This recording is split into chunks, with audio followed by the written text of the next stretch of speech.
All right, this is the current state of play as far as tribalism is concerned in the country. 9 tribes without state jobs, and this is what we are looking at right now with a recent report from the Public Service Commission, of whom the chair appeared before the Senate, and he gave these revelations right now that this is the majority, which is the Kikuyu and the Kalenjin, taking a whole hog of slots that are in the public service. Now we want to interrogate and address this question regarding the 30% quota, especially for the counties, that is not being enforced, as the Senate failed in its capacity to make sure that this is being observed and also shaken into place as far as the Constitution is concerned. Abilo, you are once a senator. You can tell us more about this. You failed from your current tenure up to now, right now, or was there any attempt? Because this has been continuing without any intervention. Yeah, I think it's true that when the appointments are being made in Parliament, in the county governments, the requirement is that the minorities who are living in that county should get at least 30% of the jobs should be given to those minorities. The question, which is not very clear and which is the loophole that most of governors use, is the definition of those minorities. So what happens is that governors would look at the smaller clans as the minorities. For example, if you are in Mandera, is the minority the Luos or the Kikuyus who have come to doing businesses there, or is it the other smaller clans of the Somalis who are there? So what governors would often tend to do is that then the 30% is the smaller clans who are there, of the community that lives there. So the jobs go to that, and the same has been done across the country. So I think there's that lacuna that they have used because of the argument that a Kikuyu has come to do business there, or a Luo has come to do business in Mandera. Then it really is just not a resident, not of that place, and therefore it does not. This is the way the people have. But in other areas, I think as the people become more settled. If you go to some counties, you'll find people from other communities. So it's now changing. That was the first 1 or 2, appointment governors, whatever, the first 2 terms. First term particularly, but the second, third term, things are changing now. Now you'll find a situation where even in Northeastern, you'll find somebody who's non-Somali being given jobs. Somebody who's not from that county has been given jobs. The same thing, you go to Kiambu, you'll find a Somali who is a CC appointed, as a county executive. So it's changing now gradually, but initially the perception has been 30%. Of course, the percentage, the issue of that audit of the percentage is being flagged by the Auditor General every time. But in terms of what action can actually be taken or should actually be taken against the governor for breach, it's the same action that could have been taken against the PSC. That's where the actions don't necessarily happen because of our political expediencies, even in the Senate. Right. I know Chair is about to leave. He's got giving a keynote speech. Wow. No, I'm just receiving the Egyptian delegation.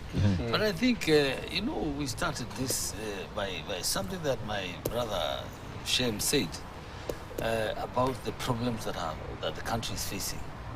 And I agree with him now. Just internalizing what he said. And I think for me, impunity right now takes number one position in this country. We have allowed everybody, and you see, it has trickled down to the chief, the local chief, acting with impunity. They will do whatever they want at that level, and then from the top, it cascades down to that level. You find the county governments, which was one of the best thing that happened in this country, is going to be watered down by the same impunity where governors don't respect that they're when it comes to economic activity, there is no one tribe that should prevail over the others. In economic activity, whether you are from this tribe or this tribe, as long as you're delivering an economic activity, you are important in that county. But you find once you let that go, then the whole what they say, things have fallen apart. The center cannot hold. So you find it cascades even down to your home now. You find Their children you prefer than others. You know, it's impunity. You are allowed to practice whatever you want. For me, the cure is complete enforcement. Enforcement of the law as it is. Right. But again, with due respect to our members of parliament and the leadership of this country, when you ignore Chapter 6 and say you are not even going to be vetted, you are not interested in going through a vetting process, and because you are in parliament, you even pass that and say we don't have to go through Chapter 6, that is where we get it wrong. For me, we have to go back to the basics. It's not for lack of enough laws to govern this country. It is impunity, allowing people, policemen. The day when I see policemen out of the road without stopping and flagging and handshaking every matatu that comes by, and they're not interested, they don't stop me for a handshake. They stop matatus and trucks for handshakes. And all our leaders, unfortunately, all our leaders see all this. And I remember I engaged a previous PS in the previous regime, and I said, what is this? I sent clips of policemen greeting. I stopped somewhere, they're greeting and letting go. And then we start complaining about accidents because of impunity, because policemen don't do their work. They don't want to stop and inspect vehicles and stop and roadworthy vehicles and stop and roadworthy buses from carrying people. So until and unless we apply the law without fear or favor, Right. we will not solve these problems. They will be perennial, and they lead to corruption, they breed ethnicity, but it all starts with impunity, not allowing the law to be applied as it should. And with those few remarks, allow me to say thank you very much. I have to. Yeah. You have to go. Just Yes. a moment. We bid him goodbye. So we are meeting a delegation, Egyptian delegation? Yes, there's a delegation from Egypt that is here, and we are meeting at Safari Park, just to again try and see how we can enhance trade between Kenya and Egypt. Yesterday I had another delegation from Oman. I mean, people are interested in doing business with Kenya. And let me tell you the truth is there's still a lot of good business happening in this country. Despite and in spite of all that we see, there is hope. That's all I'll say. There is hope. We can't afford to lose hope. Are we exporting a lot of meat to Oman, or what sort of? There's a lot of. They are looking at all opportunities. There is a lot of tea and coffee. They are also looking at growing, encouraging palm growing in this country, so that we can start generating, manufacturing our own cooking oil and other products from the palm tree. Please So send our greetings Yes. to the persons from the lands of the pharaohs. But also raised last night, we got communication of Kenyans under distressed ladies in Egypt because of expired permit and very punitive actions being taken. I don't know if there's that problem with Egypt and even the neighboring Tanzania, where people have to pay $3,000 every year to renew a work permit. It's not good in the spirit of regional integration. But while on that debate, I remember once in Cairo, as I was leaving to get back to Rwanda, then Kigali, the porter tells me, when you go to Africa, greet those people. And then I was asking, but I thought this is part of Africa. You know, the same happens in some parts of Northeastern because of long-term marginalization. Somebody coming from some part of Northeastern says, when you go to Kenya, because they're not feeling the Kenya, I want to bring it back, connect it with the issue of ukabila that's problematic. Because some parts and some communities have been marginalized over a long period of time. I think there was an unwritten policy in the first administration that, you know, places with high potential, let's put more investment there so that there's prosper and then they can feed the rest of us. I remember Honorable Martha Karua, I remember once while a minister saying that why should people complain about who bakes the bread? Why don't we just talk about it? It's almost similar to what Professor is saying here. Why should we not just care about the cake being big and not complaining of those who bake it, but maybe how it's eaten? But we also know that sometimes people who cook in the kitchen, you know, they start getting the crumbs even before they bring it to everybody else. But more so when everybody can be a cook. I think the Baal, I'm reminded of, I was communicating yesterday with Ghanaians Deputy Director of Diaspora Affairs. And then I see her name, Dr. Nadia Adongo. My surname is Odongo. Adongo. I'll soon be engaging her that where does this name come from? It's not unusual you find cases where there are unusual people you find. I know I have a friend who is communication manager in a northern frontier county. I'm equally happy you go to Migori or you go to Kisumu, you find an Asian member of parliament or somebody from another part of an local ethnic. That's really what we need to promote. I saw an interesting tweet by my good friend Dr. Ikuru Ukot about the DP. The DP saying, ninyi watu wetu wa mlima wa Kenya. And he was reminding the DP, you're not the deputy president of mlima wa Kenya. You're the deputy president of the Republic of Kenya.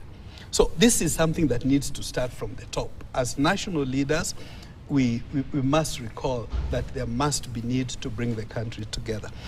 Finally, I wanted to say, when Professor was asking, how come I'm not finding Mzungu or Asian policemen and all? Debal, I think we should be celebrating our unity in diversity. You know, when you come to the marathoners, you know where to start looking for.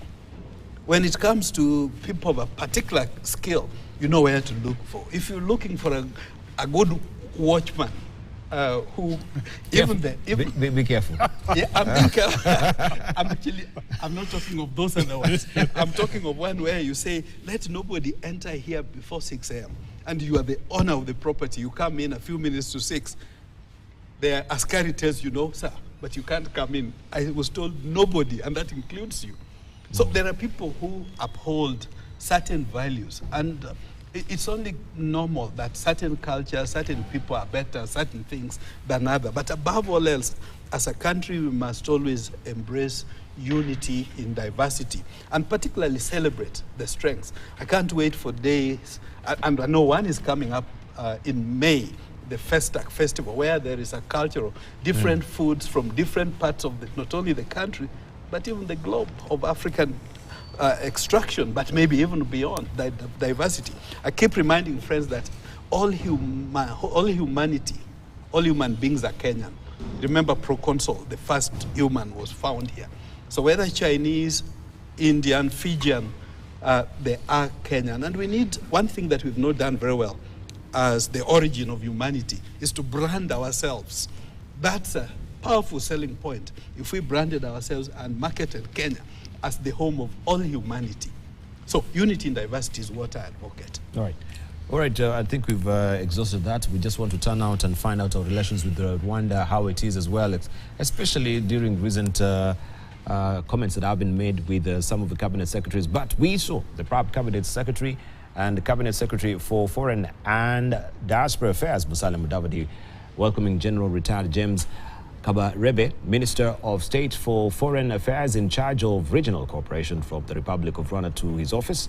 They discussed enhancing bilateral cooperation between Kenya and Rwanda in various sectors, including trade, investments, regional integration, and peace and security in the Great Lakes region. The minister also invited, I should say, the PCS, to participate in the upcoming landlocked developing countries conference scheduled to take place in Kigali, Rwanda in June. The visit comes as opposition leader Raila Odinga intended to travel to Rwanda to meet President Paul Kagame in his quest for the AU Commission chair. I know, Shom, we always say that Rwanda is your second home. Yes. My second home, Australia is the third one. Australia is the third one. Yeah. I wanted just to ask the question of, especially when we saw that particular, I don't know, we had a business community being affected because of a bit of a diplomatic tiff that we had with Rwanda, because of some, should I say, incendiary comments that were made by a cabinet secretary recently. And most of, some of them were telling me that businesses there, the exports from Kenya were grossly or adversely affected. Is that the situation on the ground? Has it changed? I think the statement by the Kenyan minister, even though it may have been out of a sleep, I doubt that's what he intended to say. But it was unfortunate, particularly of a senior government officer, to say that of a good neighbor that Rwanda is. the Bal are most alive to the fact that Kenya seems to be learning, particularly the current administration. In the earlier days, it seemed to have been learning some good practices of Rwanda. You know, like when the government started having this annual retreats, President Kagame has that. Maybe one thing we also need to learn from him is being a listening leadership, having a special dedicated day when all the leaders just come and sit and listen to the Kenyans instead of what always happens. The leaders talk to the populace. But having said that, the Bal are most aware that at the AU level, President Kagame has been spearheading reforms, institutional reforms at the AU, and he did some good work. I did realize Honorable Dr. Ruto has now taken over to spearhead the reorganization and institutional restructuring of the African Union. I am hoping that he will continue with the same trend and complete maybe the work that President Kagame had started. But in terms of good neighborliness, the Bala can't overemphasize. Countries that we want to be very close to, apart from Uganda, Burundi, Rwanda and DRC. I mean, there is so much potential. I think it was our ambassador in Kinshasa who was talking about there's so much opportunity for Kenyans in that part of the world that it's always good to have good neighborliness. I was happy to see that, if I didn't misread it, that Somalia is now joining the EAC. I mean, that's what we need. What we read about Somali and what people who actually live there tell us are completely different. We only seem to read the negatives. Yet, of course, some negatives are there, but there are more positives that don't seem to come to our attention. I'm glad, Debal, that this conference on landlocked countries is happening. But I also remember my former boss, President Kagame, saying that, no, you can't consider Rwanda landlocked when it's digitally not landlocked. You know, the fact that through digital communications, you can access them in as much as you can access any other country. But yes, each countries have got unique problems. The physically landlocked ones have problems. But good neighborliness is always one way to resolve them. I think for business, trade, and investment, it's better, it is more rewarding when we approach even investors as a bloc rather than as individual countries. So for me, I think what the Prime CS is doing with the Rwandese Foreign State Minister for Foreign Affairs is the way to go. Let's repair and build our relations for mutual good. All right. Rwanda, I think a very famous economic theory, so-called the gravity theory of trade, tells us that you trade more with your neighbors. So we should not be having any diplomatic issues with any of our neighbors because we are likely to trade more with them. And for Rwanda, it's an interesting case because Rwanda is giving us a run for our money. For example, Rwanda is doing very well. I remember most Rwandese when they were going to West Africa, where they used to drive to pass through Nairobi and then connect there. Now they are flying directly from Rwanda. So Rwanda might be a smaller country than us, but it's a big market. It's a part of the East African community.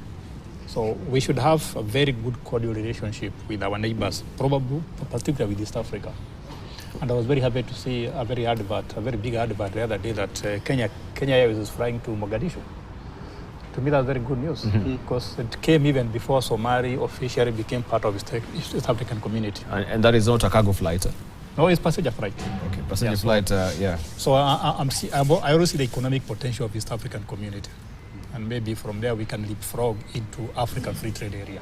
All right, let me drop in Bill Okero because looking at one of the dailies, we have the relief as counties settles for 10.5 billion shillings.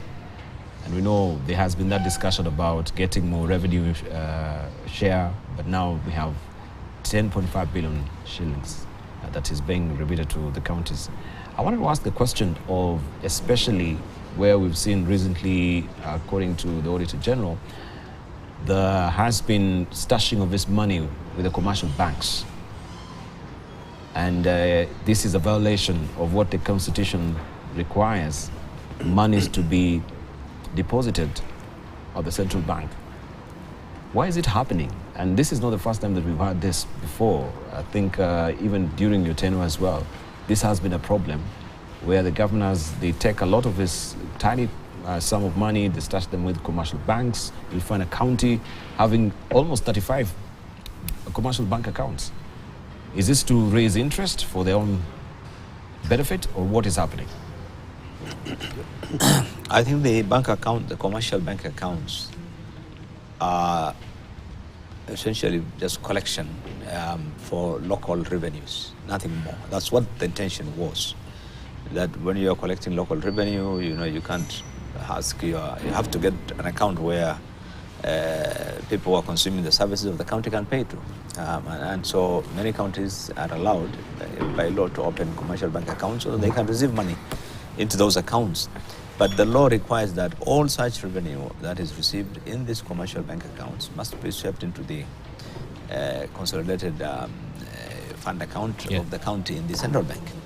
And that's where they fail to comply with the law. It has been flagged every year by the Auditor General, flags it always. But the reality is, the reason why they don't do it is pretty obvious, because that becomes an easy money for them to use, or misuse rather, or misappropriate. And that's always been one of the cash cows for the county government. That's why you find revenue potential for a county is this, but the actual revenue is collected is this. Or money has been collected, but it's not accounted for. That's the money that they always find it easy to access and to use, because for the CRF money, you have to go through the control of budget. You have to submit the returns for the previous period for you to get new money released. You have to, provide specifically in relation to the budget and the appropriation bills where exactly that money is going to be spent. So for the money, but for this other one, it's being used. They have always ended up using it as slush funds instead of sweeping it. And the reason, the unfortunate thing is that just like at the national level, there is no enforcement of the Public Finance Management Act. In fact, that act has so much in terms of enforcement and penalties. You'll be shocked, even at national level. But, if an accounting officer misappropriates money or does not comply with the law, in this case, or does not spend the minimum required for development, the minimum required to be spent for salary, there are no punitive action being taken. And this is why then people tend to break that law. At national level, the action that should be taken is by the Treasury. They call the CS Treasury. Or the accounting officer is the accounting officer, the one with powers. You can actually withdraw the appointment of a permanent secretary of a ministry. Is appointment, they're the ones who appoint them as an accounting officer for the money that is allocated. The PSCs are the ones who are the accounting officers. Treasury has powers too, but they don't. In the same way, I think also you find in counties, therefore, there's no penalty, there's no punishment, and so these people continue doing those things. You wait for it to go into corruption and the corruption courts, and those things take years to happen. But I think Treasury has a significant role in this thing, particularly the control of budget. When approving, they can demand to have all the money that has been received as revenue be served before they can release, approve release of any further funds to the county. But I think you've seen counties always intimidate the controller, threatening that they're going to do this or that. But I think controller's office has a significant responsibility in terms of taking action to ensure that this does not happen. But it happens, and that's the money that gets misused. All right. The Central Bank of Kenya, CBK, has accepted 34.2 billion shillings from investor bids in the reopened 3-year bond whose sale closed.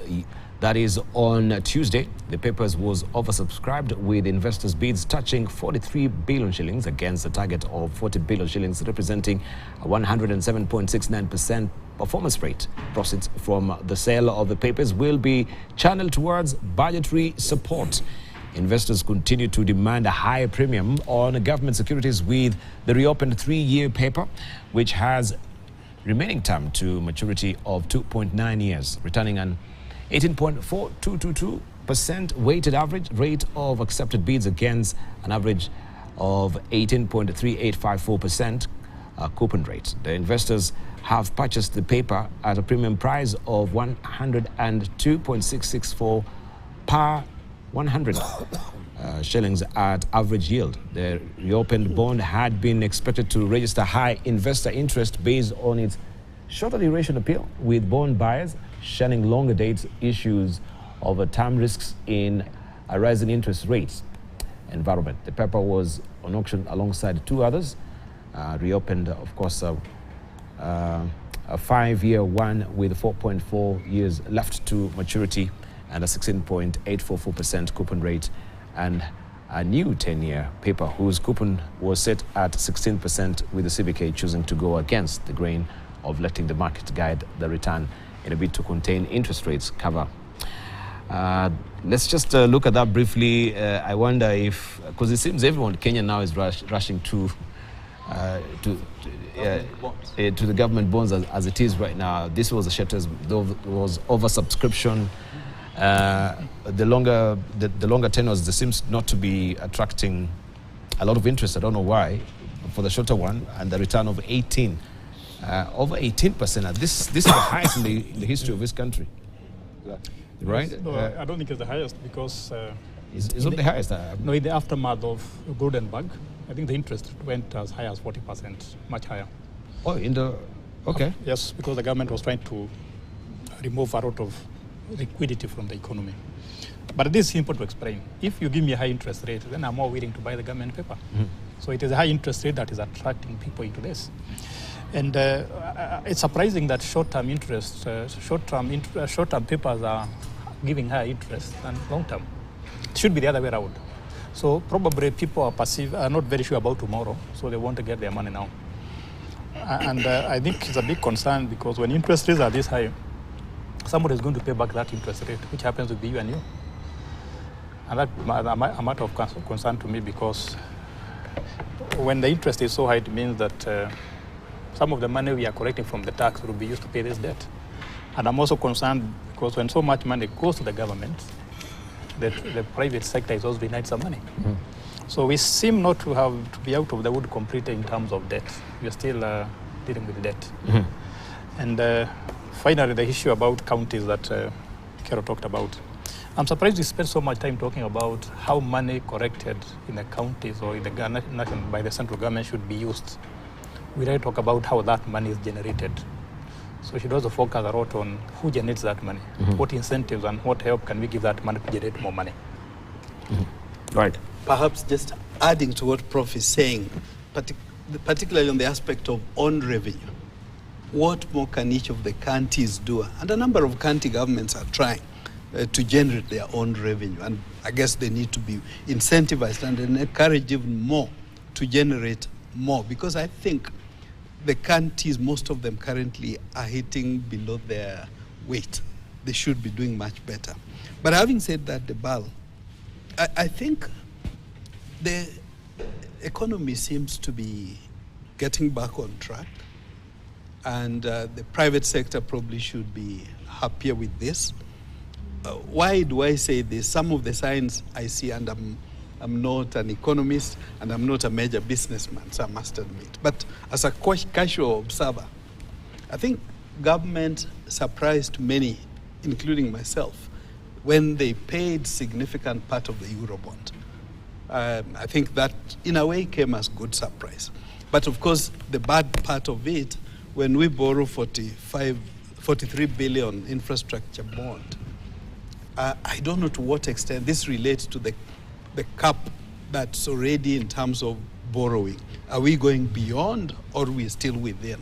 I would be keen to see that. But on a flip and positive side, apart from paying the Eurobond, I think we've also seen Stanbic pronouncing very good returns, and I think that's a good sign. The dividends, the payouts that is going to come. I think those who have invested in banks, particularly the tier 1 banks, should in the coming months be smiling from the dividends. Lastly, the BAL, I think about 2 months ago on this very desk, when rates conversion dollar to Kenya shilling was around 160, some of us said, even though not economists, that we think it will stabilize between 130 to 140 shilling. I think time is proving us right. I think the coming down of the dollar, the shilling, Kenya shilling appreciating, is good news to importers, to the economy, to business people. It's not so much good news to exporters and diasporas because they prefer to get more Kenya shillings. But at the end of the day, if only one person is enjoying the fruits of an economy, it doesn't help when your neighbor isn't enjoying. So I think the coming down and stabilizing of the Kenya shilling is good. I'm hoping that there's not a lot of playing with it behind the scenes for a few to profiteer out of it. Right, Bilo. You know, Shem, as always, is very optimistic. Yes. We need thousands of we Shem. need him on the desk because Yeah, we have thank to- you. I'm also an optimist. So regarding your question, you know, it should always alarm us when you see the government borrowing at a very high rate. It's really something we should be concerned about. The government bond coupon going for 18%. That will tell you two things: that for you now as a private sector to get a loan, you'll be paying much higher than that, because why would any bank lend you money Right.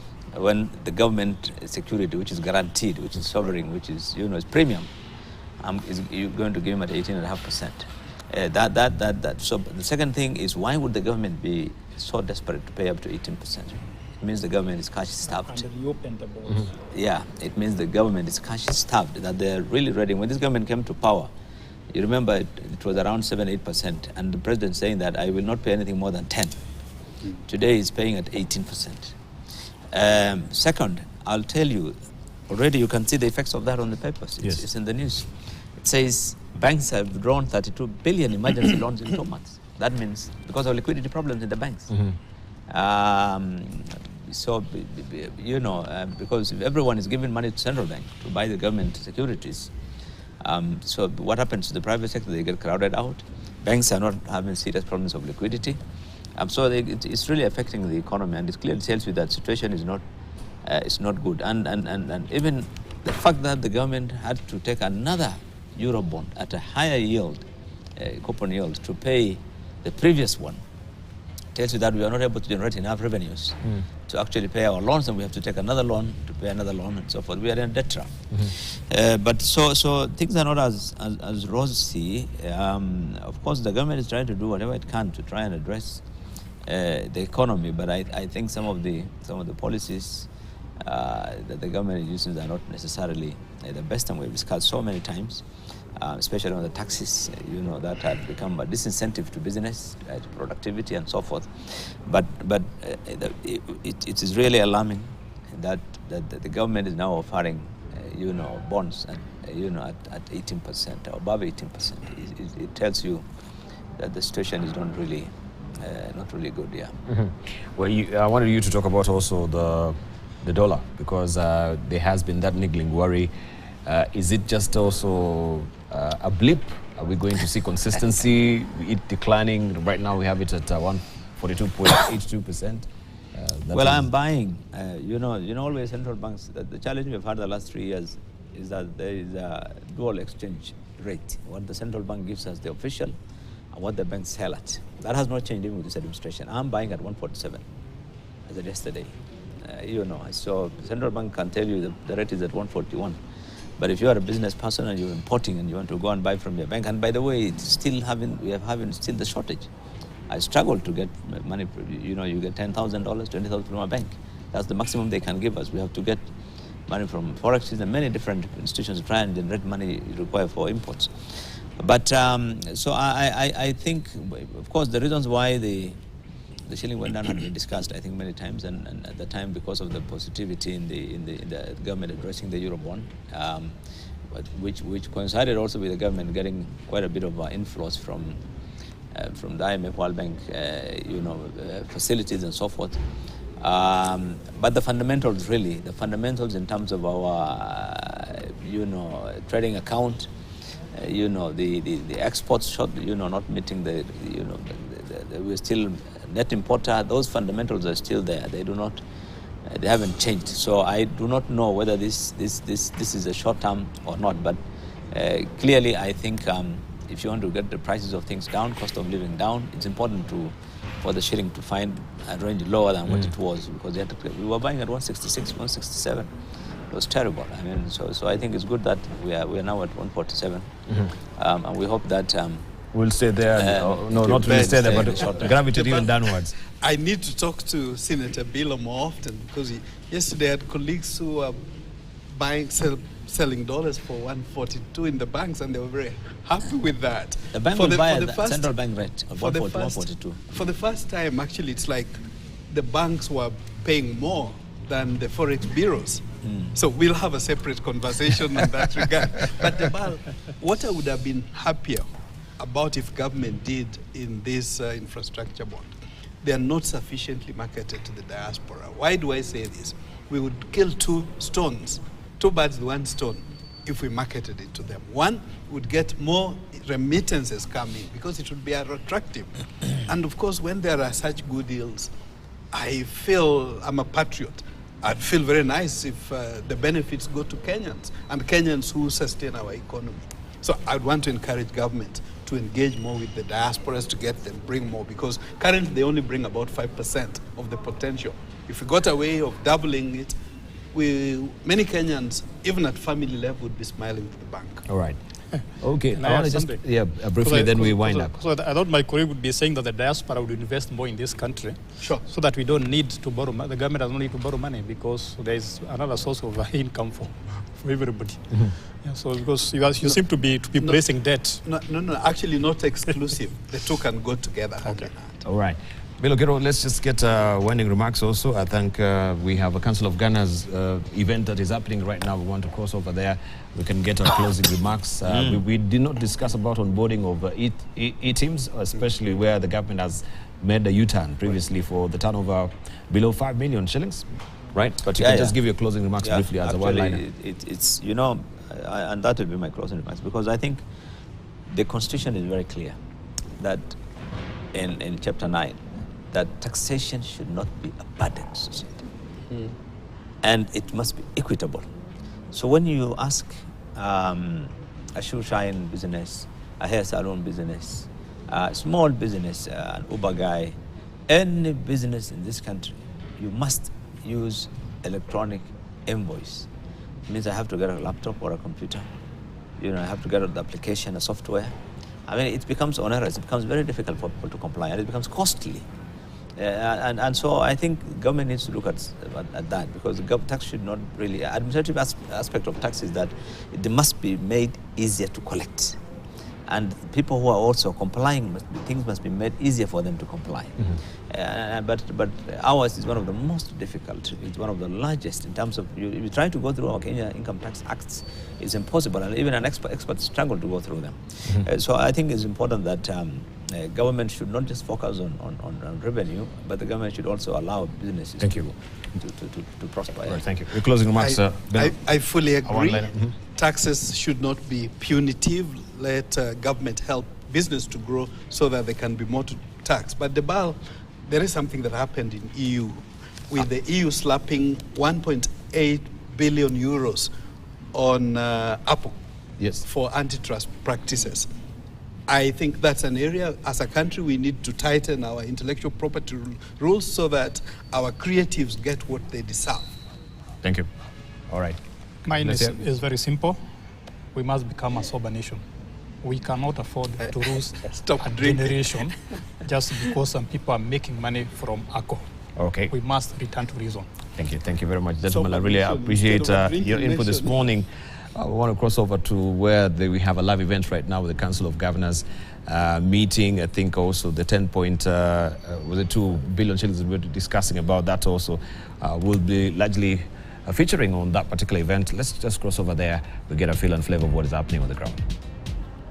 Chair. But you cannot take him alone. He has many other people